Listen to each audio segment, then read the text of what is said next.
Good morning everyone. ये class 4th की Hindi second की क्लास है जिसमें हम पार्ट 1 और 2 पढ़ चुके हैं और आज हम पढ़ेंगे पार्ट 3 वचन का पालन। पार्ट 3 वचन का पालन। तो आप देखिए और सुनिए। स्पेन देश के एक छोटे से गांव में एक बगीचे का स्वामी अपने बगीचे को सींचने और पेड़ पौधों को ठीक करने में लगा था। उसी समय एक व्यक्ति दौड़ता हुआ बगीचे में आया। वह लंबा था और उसके बाल बिखरे हुए थे। उसने कोट पहन रखा था। वह बगीचे के स्वामी के सामने आकर गिड़गिड़ाता हुआ बोला, आप मेरी रक्षा कीजिए। दिन भर के लिए मुझे कहीं छिपा दीजिए। लोग मेरे पीछे पड़े हैं। वे मुझे मार डालना चाहते हैं। जैसा कि लेसन का नाम है वचन का पालन, यानी हमने जो वचन किया, किसी को प्रॉमिस किया तो हम उसका पालन करेंगे, उसे पूरा करेंगे। आपके सामने एक कहानी है कि स्पेन देश के एक छोटे से गांव में एक बगीचे का स्वामी था, यानी जो अपने बगीचे में कुछ काम कर रहा था, बगीचे को सींच रहा था, पेड़ पौधों को ठीक कर रहा था। उसी समय क्या हुआ कि एक व्यक्ति आया उसके पास बगीचे में। वह लंबा था और उसके बाल बिखरे हुए थे। उसने कोट पहन रखा था और वो बगीचे के सामने स्वामी के सामने आकर गिड़गिड़ाता हुआ यानी रोता हुआ बोला कि आप मेरी रक्षा कीजिए, मेरी मदद कीजिए, मुझे कहीं छिपा दीजिए। लोग मेरे पीछे पड़े हैं और वे मुझे मार डालना चाहते हैं। वह व्यक्ति थर थर काँप रहा था और भय के मारे बार बार पीछे की ओर मुड़कर देख रहा था। बगीचे के स्वामी को उस पर दया आ गई। उसने एक कोठरी दिखाकर कहा, जाओ उस कोठरी में छिपकर बैठ जाओ। मैं किसी को तुम्हारा पता नहीं बताऊंगा। रात को अंधेरा होने पर तुम्हें यहाँ से निकाल दूंगा। तो जब बगीचे के स्वामी ने उस व्यक्ति की बात सुनी और देखा कि वो बहुत ही थर थर काँपना, मतलब बुरी तरह से वो काँप रहा था, डर के मारे जोर जोर से हिल रहा था और बार बार डर के मारे पीछे की ओर मुड़कर देख रहा था। उसे लग रहा था कि वो लोग दौड़ाते हुए इसको यहाँ पे आ सकते हैं। तो बगीचे के स्वामी को उसकी इस बगीचे के स्वामी को उसकी इस प्रार्थना पर दया आ गई। उसके इस बुरे हाल को देखकर उस पर दया आ गई और उसने एक कोठरी अपने घर की दिखाकर कहा, एक रूम दिखाकर कहा कि जाओ उसमें छिपकर बैठ जाओ और मैं तुम्हारा पता किसी को नहीं बताऊंगा और जैसे ही रात होगी मैं तुम्हें यहाँ से बाहर निकाल दूंगा। थोड़ी देर में कुछ लोग एक युवक की मृत देह उठाए वहाँ आए। बगीचे के स्वामी ने उस युवक को देखा और बेटा बेटा कहकर रोता हुआ उससे लिपट गया। वह युवक उसी का पुत्र था। आज सवेरे वह अकेले ही घर से घूमने निकला था। थोड़ी देर बाद क्या होता है कि कुछ लोग जो हैं एक जवान लड़की की डेड बॉडी, उसकी लाश उठाए वहाँ पर आए और बगीचे के स्वामी ने जब उस युवक को देखा तो बेटा बेटा कहकर रोता हुआ उससे लिपट गया, क्योंकि वो जान गया था कि वो मेरा ही पुत्र है और उसके बारे में था कि वह सवेरे घर से घूमने निकला था। आगे है, जो लोग युवक की मृत देह लेकर आए थे उन्होंने बताया, गांव के बाहर केवेलियर जाति के एक व्यक्ति ने इसे गला घोंटकर मार डाला है। वह दुष्ट इसे पटक कर इसकी छाती पर बैठा इसका गला दबा रहा था। हम लोग दौड़े किंतु वह भागकर कहीं छिप गया। हमें बहुत दुख है कि हमारे पहुंचने में देर हो गई। आपके पुत्र के प्राण हम नहीं बचा सके।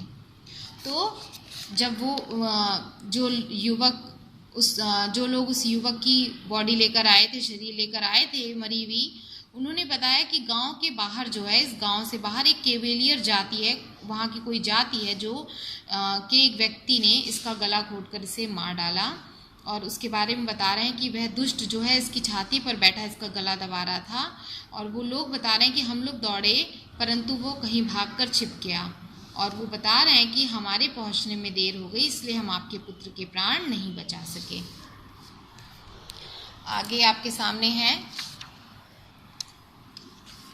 केवेलियर जाति और स्पेन के दूसरे लोगों में शत्रुता थी। केवेलियर जाति के लोग दूसरों को इसी प्रकार छिपकर मार दिया करते थे। बगीचे के स्वामी को उन लोगों ने हत्यारे का रूप, रंग और उसके कोट का रंग बताया। बगीचे का स्वामी समझ गया कि जिस व्यक्ति को उसने कोठरी में छिपा रखा है वही उसके पुत्र का हत्यारा है, लेकिन उसने उन लोगों से हत्यारे के संबंध में एक भी शब्द नहीं कहा। ये बता रहा है कि कैसी दुश्मनी थी वहाँ के लोगों में। केवेलियर जाति और स्पेन में जो दूसरे लोग थे उनमें शत्रुता थी, यानी आपस में दुश्मनी थी। और इस जाति के लोग यानी केवेलियर जाति के लोग इसी प्रकार छिपकर लोगों को मार दिया करते थे जो दूसरी जाति के होते थे। बगीचे के स्वामी को जब उन लोगों ने हत्यारे का रूप रंग यानी उसकी दशा बताई और उसके कोट का रंग बताया तो वह समझ गया कि जो व्यक्ति अभी कुछ देर पहले आ करके मुझसे दया में भीख मांग रहा था कि मुझे छुपा दीजिए, वो वही था। लेकिन चूंकि उसने वचन का पालन किया था, उसने उसे प्रॉमिस किया था, इसलिए उसने एक शब्द भी उन लोगों को नहीं बताया। बगीचे के स्वामी का दिन तो अपने पुत्र के अंतिम संस्कार करने में ही बीत गया। रात हुई, अंधकार फैला। जब सब लोग सो गए तो बगीचे का स्वामी अपने घर से बगीचे में आया। उसने वह कोठरी खोली और उसमें छिपे व्यक्ति से कहा, तुम्हें पता है कि दिन में तुमने जिस युवक की हत्या की है वह मेरा पुत्र था। ये सारी बातें जब हो गई, पहले उसने अपने पुत्र का अंतिम संस्कार किया, फिर बहुत रात हो गई, जब अंधकार फैला, लोग सो गए, तो बगीचे के स्वामी ने बगीचे में आया और उस कोठरी को खोला और बताया कि जिस युवक की तुमने हत्या की थी वह मेरा पुत्र है, वह मेरा पुत्र था, मेरा बेटा था। वो हत्यारा कांपने लगा, क्योंकि हत्यारा अब समझ गया कि मैंने तो उसी को मारा जिसके पिता के घर में मैं आकर शरण लिया हूँ। भय के मारे उससे बोला तक नहीं गया। उसने समझ लिया कि अब उसका प्राण नहीं बच सकता। लेकिन बगीचे के स्वामी ने कहा, डरो मत, मैंने तुम्हें शरण दी है और तुम्हारी रक्षा का वचन दिया है। मैं अपने वचन का पालन करूंगा। मेरे खच्चरों में से एक खच्चर ले लो और उस पर चढ़कर रात ही रात में यहाँ से भाग जाओ।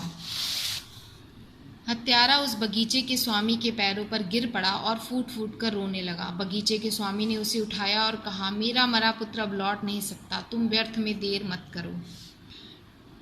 शिक्षा है कि वचन के पालन के लिए अपने पुत्र के हत्यारे को भी क्षमा करने वाले ऐसे पुरुष ही संसार में महापुरुष कहलाते हैं। इसका तात्पर्य ये है कि जब बगीचे के स्वामी ने उसको बताया कि वह मेरा पुत्र है तो हत्यारा डर गया, उसको लगा कि अब मैं नहीं बचूंगा। लेकिन बगीचे के स्वामी के उदार हृदय को यहाँ प्रकट किया गया है कि उसने कहा कि मैंने तुम्हारी रक्षा का वचन दिया था तो मैं इस वचन का पालन करूँगा। मेरे कई खच्चर है, उसमें से तुम एक ले लो और उस पर चढ़ो और यहाँ से भाग जाओ।